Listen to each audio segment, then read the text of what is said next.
you guys only really knew how many times this is actually taken. This is our third take of this. We're doing it right now. She's laughing behind the camera. We're doing this the third time. Anywho, I've got everything all.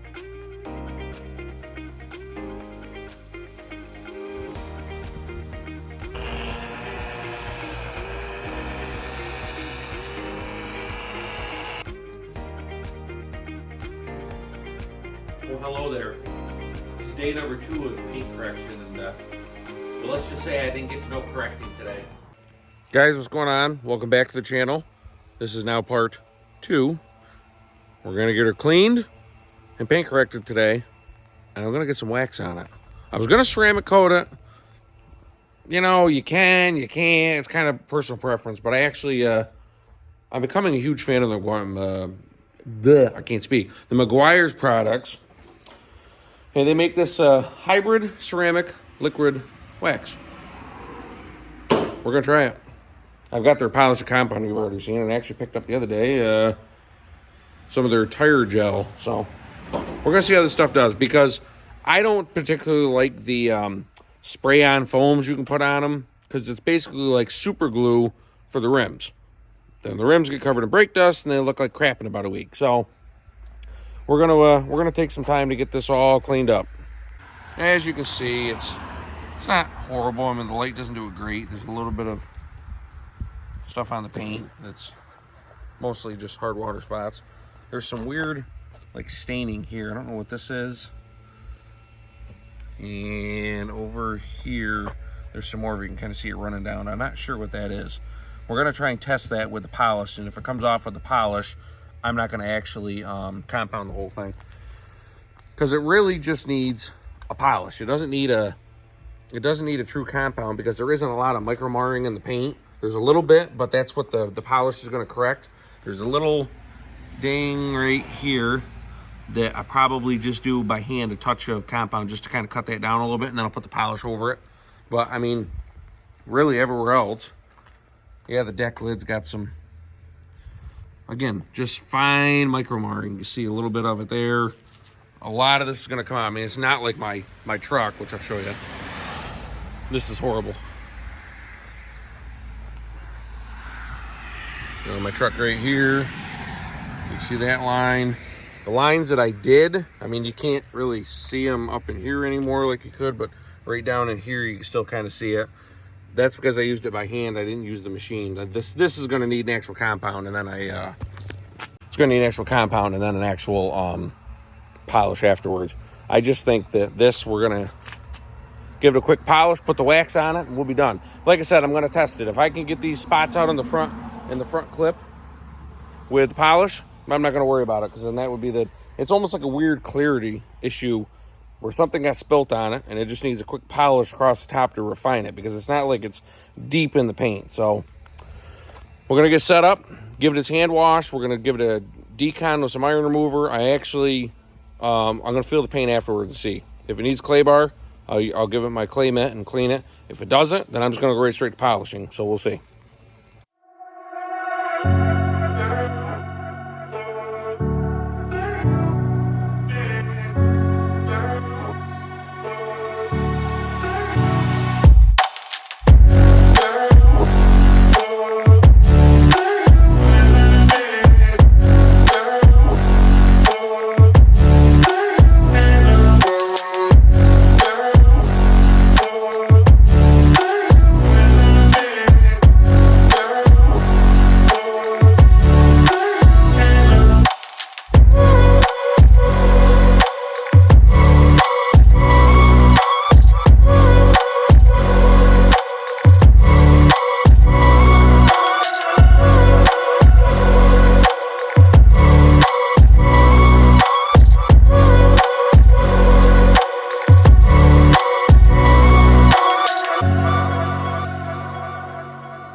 clay barn. I actually use like a clay mitt or a clay pad. I don't actually use clay. And when you can use clay, it doesn't matter which one you use, they both work good. The only reason why I use what I use is because you can get like 30 cars out of it, as opposed to when you use a clay bar, you get it once and then you got to chuck it. So I run my hand across paint. I can feel some contaminants and bonded right to the paint. It's not as smooth as it should be, and if I go polish this, I'm only going to make it worse. So what I'm going to do is take my wash mitt with some soap on it, run it across this, get it some nice lubrication, and I'm just going to do one section at a time, wash it off. When I'm done, it should be nice and smooth. So this is what I use. It's just a little clay pad. When you first get this, they recommend you do all of the windows first, because then it gets the material actually activated. Then you'll start doing exactly what I'm going to do. Put some soap and water on it and just work one section at a time and then be done with it.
It's washed, it's iron removed, it's clay barred, now it's dried.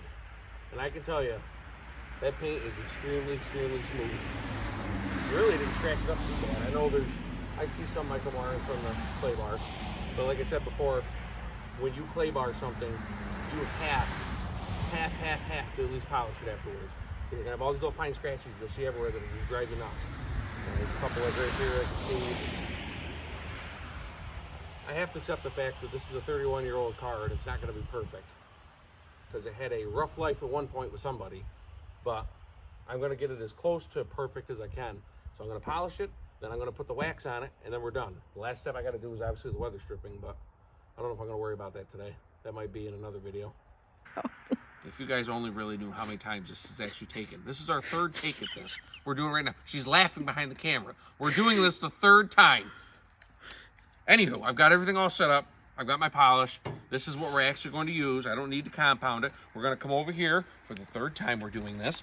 And you can see just about over into here where I stopped polishing. You can see the line right there. That's where I stopped polishing. And that spot that was right here, if you actually look down the front of the car, you can see the two lines right here in the bumper still. Those are still there, but if you come up, that big stain that was here, that's all gone. So over here where I have the other weird mess, that's this thing right, whatever this is, whatever this stuff is, right, if I can get the shadow to work, all that right there, we'll get rid of that. So I'm really confident that the polisher is going to work. Now I have just a cheap Amazon $50 polisher. It's nothing fancy. It's not cordless. I prefer corded because cordless sometimes you run out of juice in the middle of a job. I don't have one of the fancy pad cleaners, so I use my compressed air, which is behind me. After, you'll know when this thing starts to get pretty dirty. This car actually, the small section I did, this pad should be, if it's really oxidized, should be really red right now, and it's not. So I went kind of heavy on the material, the product in here, because you need to prime your pad. My pad's now primed. I actually use a waffle style pad. They produce less heat. Big thing is this has, I don't know how many bars goes, 7. So you want to keep these on the lowest speed you have when you're polishing. Compounds, you want to kind of go in the middle. So for me, it would be like 3, 4. But for polishing, 1. And all I'm doing is I'm just setting it on the car and letting the machine work back and forth. So right now we're going to do this one spot and then I'm going to set up. So all I need to do is a couple little pea drops. I don't need a lot because I've already got enough product on the pad. I'm only going to go with 3. Then you're going to prime. You get your cord so you have control of it. I say that and I hit the phone. So you're going to prime everything, smear it around. And all I'm doing is just guiding this thing. trigger lock is a big thing. Go right back over to where I was. I'm just smearing everything around, and now I'm just going to work it in. And the nice thing about the waffle pads is that they contour pretty good to the body.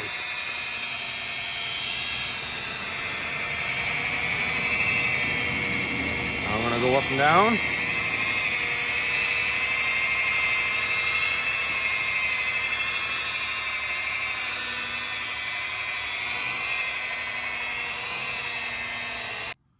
So this is why it's important, because as you can see, the pad's starting to get dirty already. The bumper's got a little bit of oxidation and gook left on it. So it's important to set this thing all the way on the highest speed.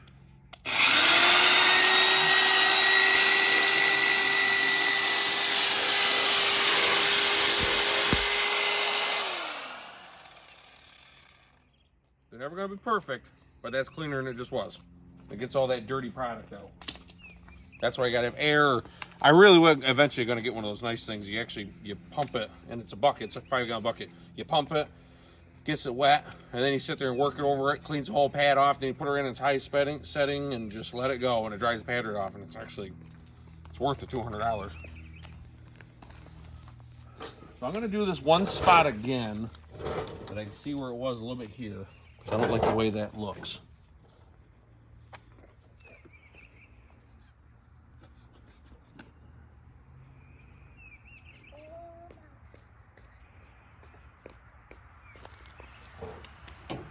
And this is seriously all the product we're going to use. We're not going to just dab it in. Make sure you're on speed 1.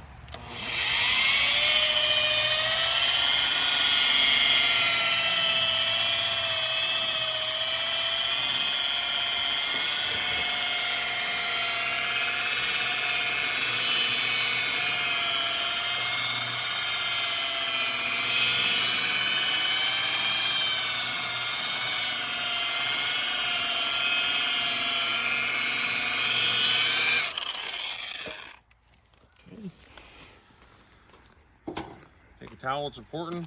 Multiple reasons to have this towel folded this way. A, you're not putting a ton of pressure from your hand on it, but B, you get 4 folds to it. I'm just gonna buff it off.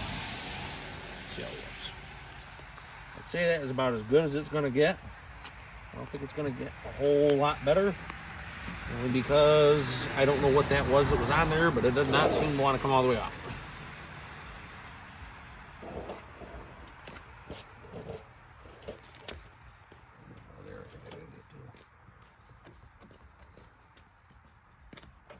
Product, if it dries, oh my goodness, you're gonna fight to get it off.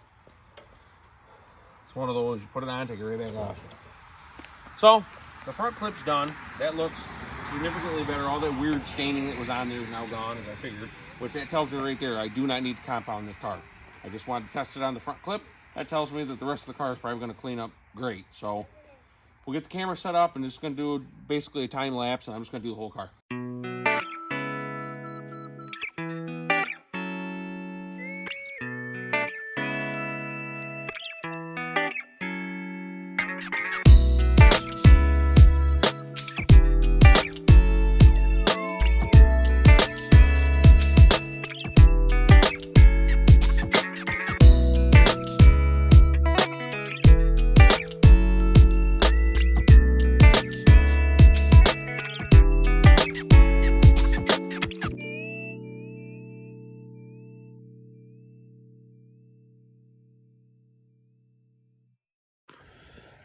So I don't know how well you can see this, but you can probably see some of the hazing, and then you get over this side and it is just straight up clear. A little bit of hazing right there. There's a good shot of it. There's the hazing, nice and clear. So that's what the whole hood's gonna look like by the time I'm done with it. All right, half the car is done. The hood is done. I mean, it's not, there's a little bit of micro marring still in there. I'd probably have to wet sand it to really get it, but the clarity. And this is what I mean. That's the front. I haven't done the back yet. Ready? This is the difference here. Ready? Ooh, look at all those scratches. This will get, so the front looked like this when I backed the car in. I wasn't happy with it, so I actually spent all right, it's inside. It's dark. I ran out of light. I actually backed the car in, and once I got it under all my fancy LED lighting that I have in here, the hood, which, whoa. I mean, just look at that thing. Whoa, compared to what it was. And then we get to the back. Kind of hazy. Whoa, is all I can say. So from this part here forward is done. Tomorrow, I'm going to do the back end of it, get the doors, the halo. I'm actually going to even do the target top. Now, I know I wasn't going to compound it. I had to compound it. I backed the car in, and this, oh my gosh, this part up in here, over in this part here, there were so many scratches I could see. I went, I'm going to have to compound this and see if I can get some of these scratches knocked down before I polish it. And let me just say, this color, the camera does not do this justice. Wow. I mean, it's just, there's some micro marring still, like I said. But in the sunlight, you're not going to see probably 97% of this. It's just because I'm in the big fancy LED lights I got in here. But I mean, you go, so here's the back. You can see all the swirling and scratching, and you really can't see myself. Hello, it looks terrible. And then I come up here to the front, and I'm pretty sure you could shave off the side of this thing.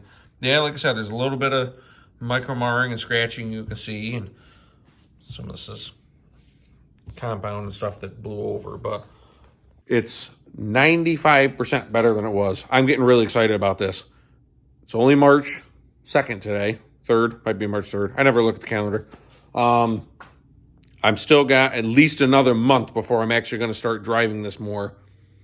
But tomorrow, I'm going to get the back end of the car done. And then actually this weekend, I'll do it in part 3. We're going to do the rest of the weather stripping. And then that's it. We're done with the Corvette. The next thing that's going to be done is the truck.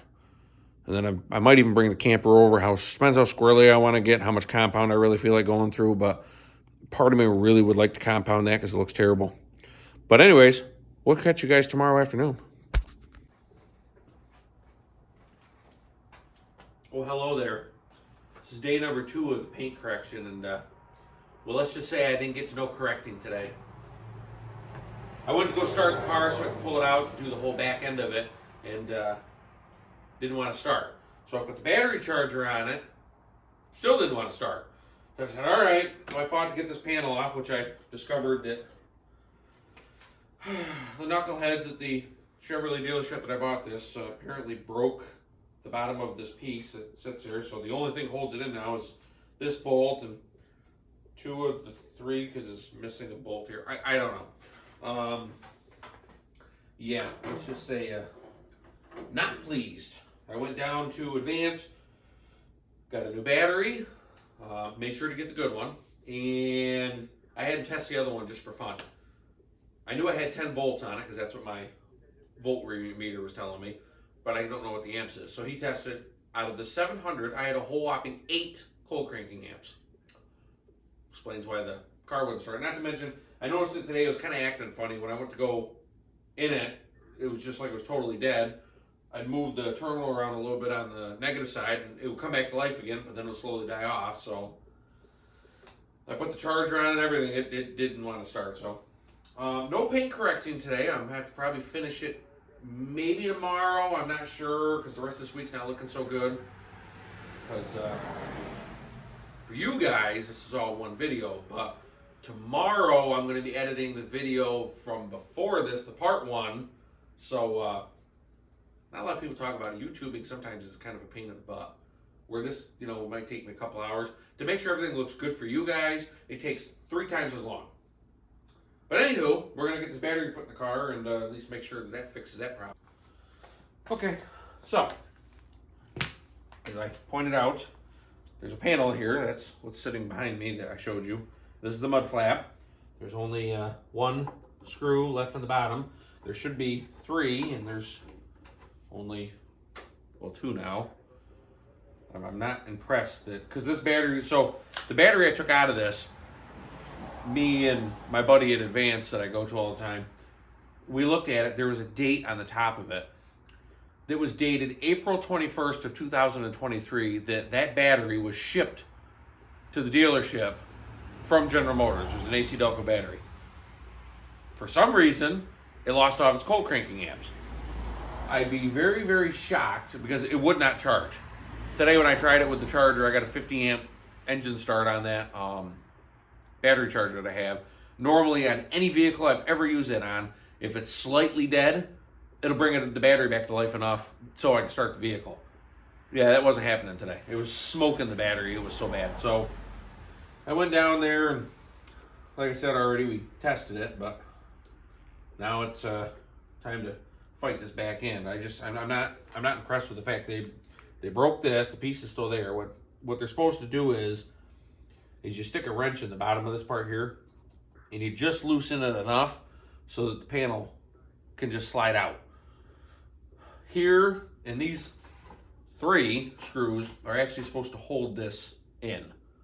This just holds the bottom from vibrating. Well, now there's nothing holding the bottom in. It doesn't seem to move, but I noticed when I first got the car, this part right here was rubbing on that other piece of the fender, and I had to do a little bit of adjustment here, but I fixed it. So now the fun part is, that I don't really tell you about, is this is a pain in the butt to get in here. There's no room. You fight forever, and you got to get the positive side in first, and then you can worry about the negative. But I'm going to get the battery put in, cinch it down with the bracket to hold it into the battery tray, and then I'm going to try and start the car before I put this all back together.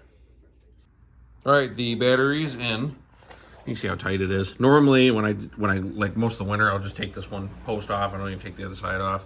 You could put a charger on it, but I really want to charge it all winter. It's not horrible to get at once that panel comes out. So like I said, the one nice thing about the C4s, it really bothers me that this part here got broke. This should be like slotted so this can slide in and out, and they broke it. So now we're gonna fire it up and make sure she runs good. I'm sure she'll start right up now though. It's really irritating that happened. Like I said, that battery I don't think was a year old and it already died. Makes me think the good quality GM products that they're putting out nowadays, yeah, no. Probably the original battery in this thing lasted like 7-8 years, but let's fire this old girl up.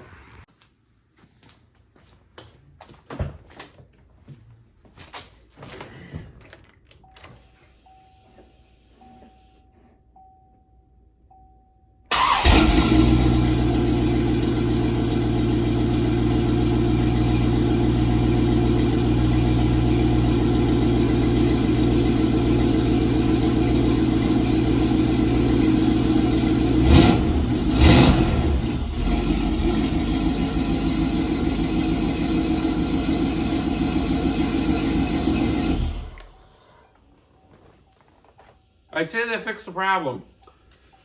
So I guess we're going to have to wait until another day to finish the paint on this thing.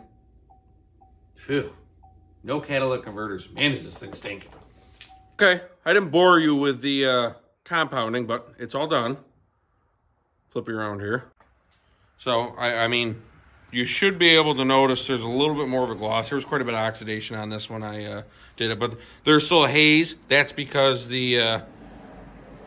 it was compounded, and you're always going to have haze, so I got to get just a quick polish afterwards, and we should be good to go, and it'll look like, we'll come up here, it'll look like this one's done.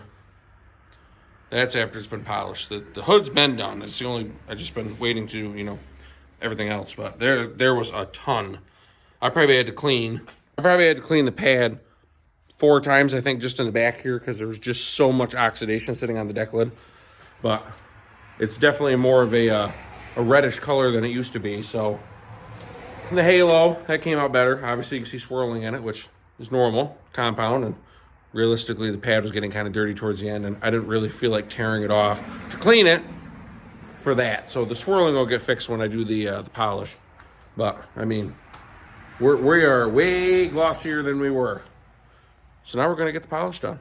I mean, you can really notice the difference now. This was all... I mean, look at that metallic flake. It's gorgeous.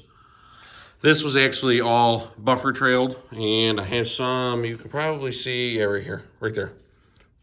That'll be a good indicator what it's going to look like afterwards, because this is a problem. I could have done it when I was doing the compound, because I was kind of rushing. It's possible, maybe, I don't know. Who knows? When I took the oxidation off, it kind of revealed everything to me. I mean, look at the gloss on this fender right now from the light. It's gorgeous. This car has not looked this good since I got it. So I just redid this section here because I noticed some buffer trails in it when I had it out in the sunlight. So I'm just going to real quick. The big thing with buffer trails, usually it's an indicator you're staying in one spot too long. You're tipping the pad up one angle. There's a whole bunch of things. Really big thing is just set the pad down. Set the pad down, let the pad do the work. Real quick. You're just going to go real quick over the panel and then move on. So I had some swirling in here that I noticed. That's why I got the light set up on it. And seemed to get rid of it. So we're just going to go through real quick. I'm going to do the whole car again. I did, like I said, this one panel here. I did half of the halo, and I actually did, you probably might be able to see it. Yeah, you can right here. I did this section of the target top. This part I haven't done yet. So I'm actually going to polish the whole target top when I'm done because this part here came out pretty good. You can see the line right there of where I stopped. I just did it as a test to see how it would look and cleaned it up. There's a lot of hard water spots on there. So plan is we're going to get her all polished up, get her done, and then I'm going to use the wax that I bought. This is all going to be done by hand. I'm not doing this with a machine. I'm going to do applicator pad, and I'm going to put this all on my hand so that way I don't potentially swirl it some more. So let's get this thing done. I'm done with this thing. We're getting very close to the end of the bid on this Tahoe I was telling you guys about a couple videos ago. There's like 4 days left. I should know by Thursday if I'm going to be awarded the bid on it. Then that's going to be a huge undertaking because it was, like I said before, it was a Chiefs vehicle. So all of the stuff's got to, I'm going to take the whole inside out of that truck. And then while it's out, I'm going to actually detail it. It's not actually horribly clean. This company that could potentially buy it from does a very good job taking care of their stuff. So fingers crossed I get it. And that will be my company vehicle to drive around and do all my odds and ends stuff. So I don't have to keep using my truck. And then I've got, my show car. So no more blabbing. Let's just get this done.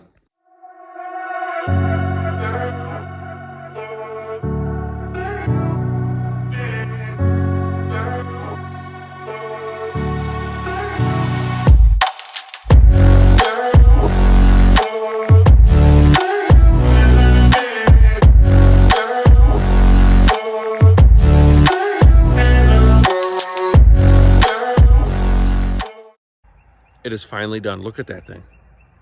Oh my God. Oh. Let me get you in for some close-ups here.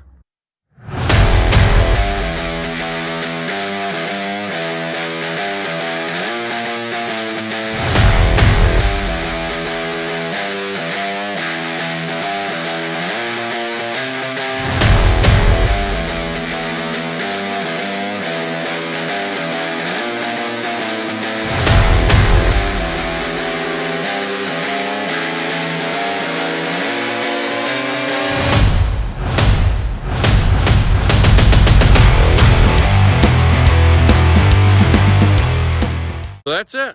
Paint correction's done. Little secret, everything I had wasn't working. And I was getting frustrated beyond belief. My buddy come over, he used Royal Blue, I think is what it is. We just did a hand buff on it. I was getting buffer trails nonstop. I couldn't get rid of them. So I thought, well, then we get looking, and if right here, you can see the line, the PPV on the front. So I get looking going, that's weird. Why would I get buffer trails and PPV? Shouldn't happen.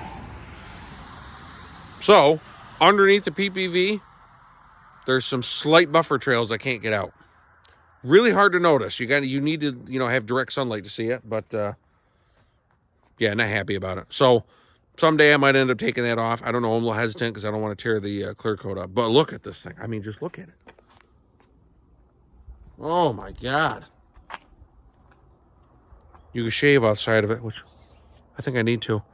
So the last step's going to be in this part 3 is we're going to get rid of all the crusty weather stripping.